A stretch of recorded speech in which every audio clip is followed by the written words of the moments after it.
Condomínio sem funcionário tem obrigações fiscais? Eu sou Márcio Paranhos, editor do Jornal do Síndico, e estamos iniciando mais um Comorar. Afinal, morar bem pode ser mais fácil que parece. Antes de chamar o nosso convidado de hoje, pediria a você que faça aí a sua inscrição no nosso canal, que acione o sininho para receber notificações de novos vídeos e também que dê o seu joinha, que isso contribui muito aqui com a gente no YouTube, né? Quer receber as edições do Jornal do Síndico? Encaminhe para a gente aí uma informação através do nosso número de WhatsApp. O número é o código de área 31 e o número 984817642. A gente terá o maior prazer em encaminhar nossas edições mensais para você. Hoje com a gente, mais uma vez, recebemos a visita do contador e gestor Leonardo Hoffman.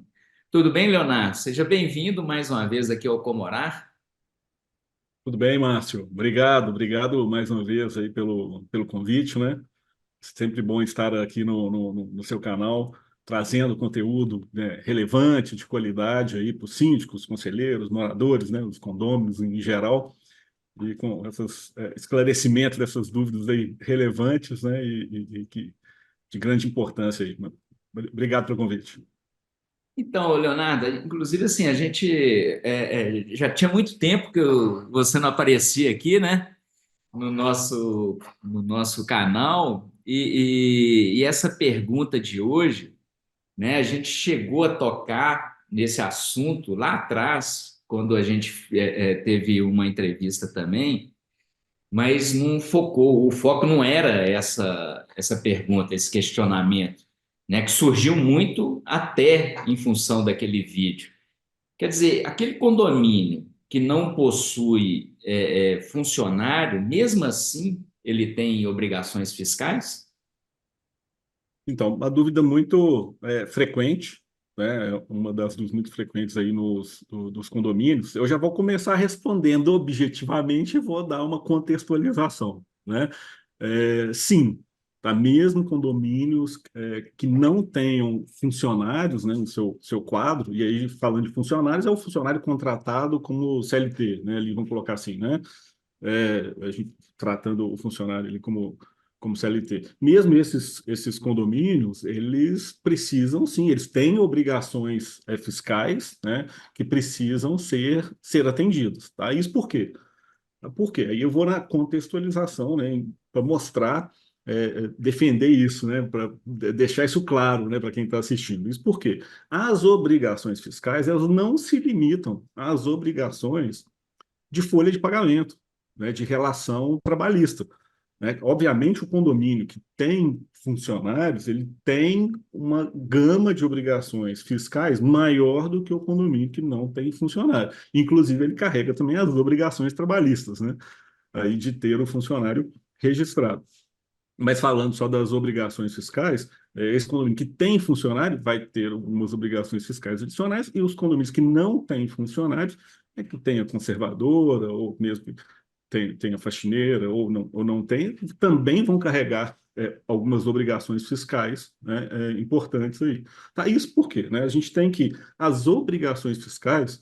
E aí, resgatando, né, Márcio? A gente já fez um vídeo completo sobre isso, é um vídeo até longo, bem detalhado, que a gente aborda aqui quais são essas obrigações fiscais, os tipos de obrigações fiscais, né? E aí você deixa, no final do vídeo, deixa um card aí para o pessoal que está assistindo o vídeo, para ir até o vídeo e assistir, né, esse.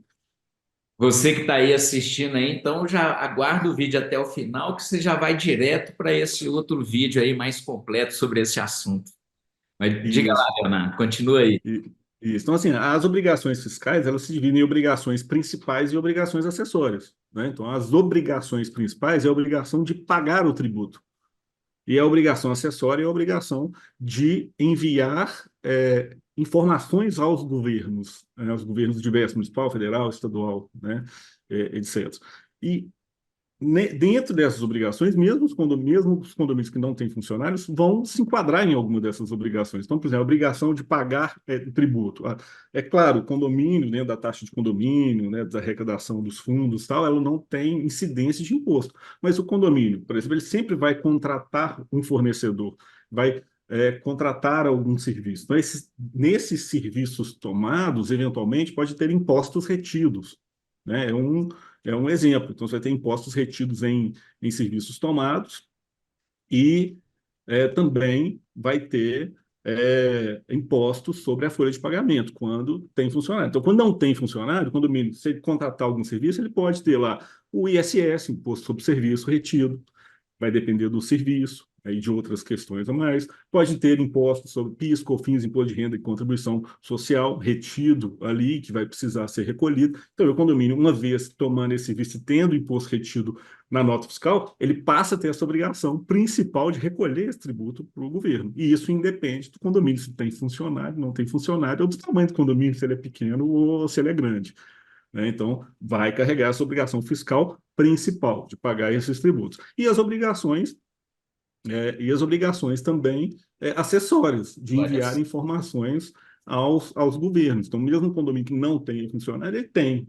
Nas prefeituras, aí dá o exemplo, Prefeitura de Belo Horizonte, tem a DES, Declaração Eletrônica de Serviço, que precisa ser enviada com as informações, né, de serviços tomados, etc. E várias prefeituras têm a sua obrigação específica, tem que fazer. O condomínio, se ele tem a DCTF Web, né, tem a FD Reinf, que tem que ser enviado, eventualmente pode ter uma DIF anual, e está para acabar, mas né, ainda é relevante citar ela, por exemplo. Né?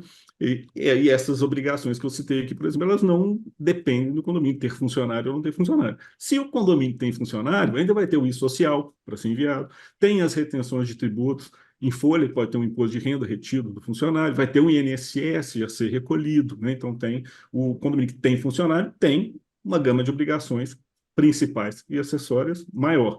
O condomínio que não tem funcionário não tem essas obrigações relativas à folha de pagamento, mas também tem as obrigações fiscais, tem outras obrigações fiscais. Né? Então, respondendo objetivamente, sim, né? Mesmo condomínios que não têm funcionário contratado, tem outras obrigações fiscais principais e acessórias que precisam ser cumpridas. Porque o que às vezes a gente vê aqui, que chega até a gente, sabe, o Leonardo, de dúvida, é exatamente isso, né? O condomínio não tem funcionário nenhum e o síndico, então, entende que ele não teria nenhuma obrigação, que ele associa, né, essas obrigações somente com esse fato relacionado à questão trabalhista, né? E aí eu te pergunto, você já falou que condomínio, mesmo sem funcionário, tem obrigações, tem essa da DES, que é da prefeitura, que é declarar as notas fiscais, né, dos serviços tomados, né, até porque a prefeitura vai fazer nesses cruzamentos, né, tem evoluído muito, né, mas eu te pergunto, esses condomínios aí que não tem não tem esse funcionário, né? Me fala o seguinte, ele vai ter que contratar um contador, um escritório de contabilidade para poder fazer esses envios de documentos, né, para os órgãos competentes e tudo. Então não tem jeito, né, de escapar, porque vamos dizer assim, é um trabalho que para um síndico que já pensa que não tem nenhuma obrigação, ele não vai dar conta de fazer. Esse trabalho É, sozinho também, né?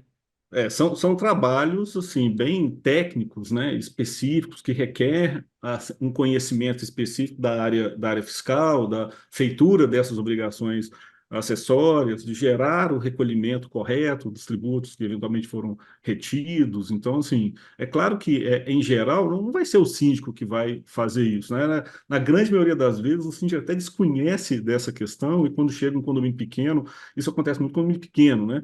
Quando chega um condomínio pequeno que acredita que não tinha nenhuma obrigação, aí ou assiste um vídeo desse nosso, ou assiste, né, uma outra matéria sobre isso, aí começa a perceber que tem essas obrigações, ele é recomendável que sim, que ele contrate, né, uma empresa de contabilidade, uma administradora de condomínio, que faça esses envios dessas obrigações acessórias, das obrigações acessórias e a geração das obrigações principais para o condomínio, que tenha essa assessoria, né, porque não é um trabalho que uma pessoa que não tem essa qualificação, que não seja um contador, né, um administrador, uma pessoa que tem esse conhecimento, vai conseguir fazer ou vai conseguir fazer corretamente. Claro que para esses condomínios, né, que são condomínios menores, o valor, ou que não tenha funcionário, o valor acaba ficando mais acessível também, né? O valor até é barato aí para o próprio síndico, o condomínio, fazer esse pagamento e libera o síndico dessa responsabilidade também, e ele acaba tendo a assessoria de um profissional também qualificado. E aí você chegou num ponto aí da responsabilidade, ô Leonardo. Porque se o condomínio não faz essas entregas, não faz essas declarações, né, essas obrigações, cumpre essas obrigações, ele estaria sujeito a multas, provavelmente, né? Eu acho que com certeza. Aí eu te perguntaria, né, ele realmente está sujeito a multas? E pensando nesse condomínio, né, nesse síndico ou condôminos que estão nos assistindo aqui e que achava que não tinha obrigação nenhuma. A partir do momento que ele entenda que ele tem essa obrigação e vai buscar um profissional para regularizar a situação, ele já vai, né, ser obrigado a pagar multas se ele não entregou algumas dessas obrigações aí no passado? Então, sim, cada obrigação acessória dessa, existe uma penalidade prevista pelo não envio ou pelo envio em atraso. Então, existe sim as multas em função do não envio ou envio em atraso aí dessas obrigações acessórias, e as obrigações principais, que é o de pagar o tributo, se não for recolhido dentro do prazo, também está sujeito à multa e juros, né? A multa e juros, né, atualizando aí esse débito, esse valor. Então, tem que tomar cuidado que sim, tem essas penalidades. A partir do momento, né, que o síndico ele procura o profissional, né, o que seria ali? São dois momentos que precisam ter esse corte. O momento é a começar a fazer corretamente, né, dali para frente, então fazer um contrato regular mensal para uma contabilidade, um administrador de condomínio, fazer essas entregas mensalmente daí para frente, já estancando o problema, e fazer um levantamento fiscal do passado para verificar quais são as pendências, né, se existe alguma pendência, ou quais são essas pendências que não foram atendidas, para poder regularizar, pelo menos aí os últimos 5 anos, fazer essa regularização. Porque, assim, existem algumas, por exemplo, a 10, né, principalmente as obrigações aí da prefeitura, se for atendido, se for enviado, mesmo com atraso, e foi enviado antes de uma fiscalização, né, antes de uma fiscalização ali, por exemplo, da prefeitura, é, a obrigação passa a ser atendida, né, pelo contribuinte, e a fiscalização não vai fazer essa verificação porque já foi transmitida. Não tem nesse exemplo da 10, não tem uma multa automática na hora que é transmitido. Ao contrário, por exemplo, da DCTF Web, que se transmitida em atraso, ela já gera automaticamente, ela já gera uma multa. Então, se tem alguma aí vai depender do tipo de obrigação acessória, né? Tem algumas que sim, que já na regularização vai incidir essa multa na regulação, e outras que, se já feito antes de uma fiscalização, já estanca aí também o problema, né? Então tem que se fazer esse levantamento. Começar a fazer certo daqui para frente, fazer um levantamento dos últimos 5 anos aí para regularizar esse passado. E isso segue a mesma regra do imposto de renda, Leonardo? Assim, tem o prazo de 5 anos para o fisco, né, cobrar? Porque é o seguinte, eu não vou nem dizer que o fisco em geral vai seguir à risca essa regra de 5 anos, né? Pode ser que ele acaba atingindo um período até maior, mas é o período de decadência, aí, de prescrição, né? Vamos colocar assim, da cobrança dos fiscos em geral, em cobrar situações passadas, né? Isso em questão legal, eles têm esse prazo de 5 anos para tomar a ação de fiscalização, uma ação de cobrança, e se ele não toma essa ação, essa fiscalização nesse período, em tese, vamos colocar assim, ele não perderia esse direito desse passado. Nem sempre isso é seguido à risca, né? Mas uma métrica, né, de tempo aí, de se avaliar. Pode estender, talvez eu estou em 5, assim vão ser precavidos, vão fazer de 6 anos, né, estende um pouquinho mais, mas é uma referência mercadológica, assim, né, para o condomínio ter a referência de atuação do passado. Bem, esse foi Leonardo Hoffman, que é contador e gestor condominial, né? Muito obrigado aí pelos seus esclarecimentos aqui no Comorado, Leonardo. Né? Eu que agradeço o convite, estou sempre à disposição. Então, e você aí, gostou dessa informação? Né? Seu condomínio está nessa situação? Então, discuta aí com os moradores, né? Contrate logo aí uma assessoria contábil, né? Um contador autônomo, o que for, mas não deixe passar. Melhor já começar a regularização e depois ver essas outras pendências que estiverem para trás, né? Gostou desse vídeo? Dê aí o seu joinha, isso ajuda demais aí para gente. Não se esqueça também de fazer a sua inscrição aí no nosso canal, de ativar o sininho para receber notificações de novos vídeos. O Comorar volta numa próxima oportunidade. Até lá!